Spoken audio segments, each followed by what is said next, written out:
A biometric system being tested by the Department of Homeland Security can be used either with a small portable handheld device or a kiosk equipped with a camera.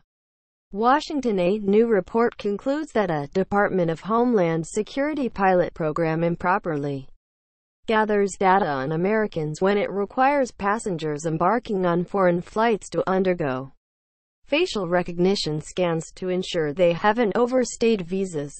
Sign up for the morning briefing newsletter. The report, released on Thursday by researchers at the Center on Privacy and Technology at Georgetown University's Law School, called the system an invasive surveillance tool that the department has installed at nearly a dozen airports without going through a required federal rule-making process.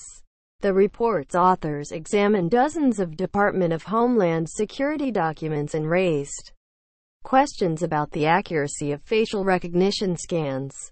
They said the technology had high error rates and are subject to bias because the scans often fail to properly identify women and African Americans. It's telling that DHS cannot identify a single benefit actually resulting from airport face scans at the departure gate, said Harrison Rudolph, a fellow at the center and one of the report's co-authors. DHS doesn't need a face scanning system to catch travelers without a photo on file. It's alarming that DHS still hasn't supplied evidence for the necessity of this $1 billion program. He added. A spokesman for the Customs and Border Protection, an arm of the Homeland Security Department, did not have an immediate comment in response. The report comes as Homeland Security officials begin to roll out a biometric exit system that uses facial recognition scanning in 2018 at all American airports with international flights. Customs and Border Protection has been testing a number of biometric programs, partnering with several airlines in Atlanta, Boston, New York, and Washington. It will cost up to $1 billion, raised from certain visa fee surcharges over the next decade. Customs officials say the biometric system has also produced some successes in the pilot testing and has helped catch people who have entered the United States illegally and are traveling on fake documents. They noted that facial scans and fingerprints, unlike travel documents, cannot be forged or altered and therefore give agents an additional tool to ensure border security. But Senators Edward J. Markey, Democrat of Massachusetts, and Mike Lee, a Utah Republican, expressed concerns about the report's findings. In a letter to Kirstjen Nielsen, the Homeland Security Secretary, the senators urged the department to delay rolling out the facial scans until it addressed the privacy and legal concerns identified in the report. In 1996, Congress ordered the federal government to develop a tracking system for people who overstayed their entry visas. After the Sept. 11, 2001 attacks, an entry and exit tracking system was seen as a vital national security and counterterrorism tool. The 9/11 Commission recommended in 2004 that the newly developed Department of Homeland Security complete a system as soon as possible.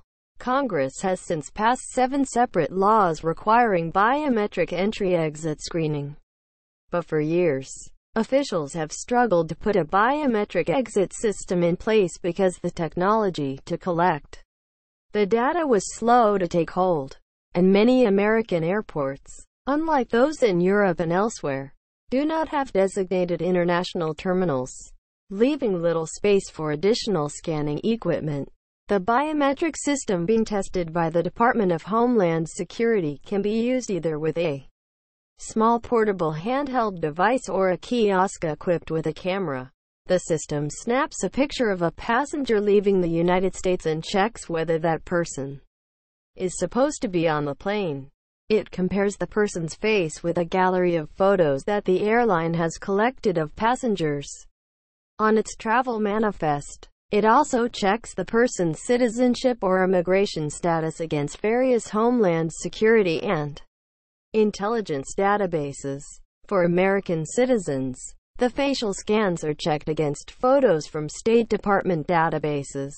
Officials at Customs and Border Protection said that while the system does take facial scans of American citizens, the information is used in a very limited way. The officials said scans of Americans are only used to verify identity, not to collect new information. The officials acknowledged the privacy concerns, but said the agency is working to answer them before the facial scans are placed in all international airports in the United States. Laura Moy, who helped write the report, said the Customs and Border Protection assurances are not sufficient. They can change their minds on how they use this data at any time, because they haven't put policies in place that govern how it's supposed to be used, said Ms. Moy, the deputy director of the Privacy and Technology Center at Georgetown Law.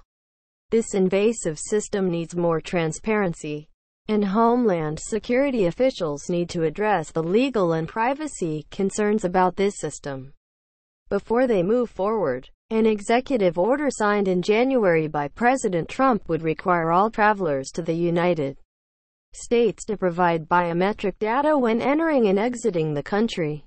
Currently, foreign visitors provide biometric data only when they enter the United States. The executive order also calls for Homeland Security officials to speed up the deployment of the biometric system to airports. The United States continues to trail other nations in adopting the technology to collect biometric information. Nearly 36 countries, including in Europe, Asia and Africa, collect fingerprints, iris scans, and photographs that can be used for facial recognition of people leaving their countries. Get politics and Washington news updates via Facebook, Twitter, and the Morning Briefing newsletter.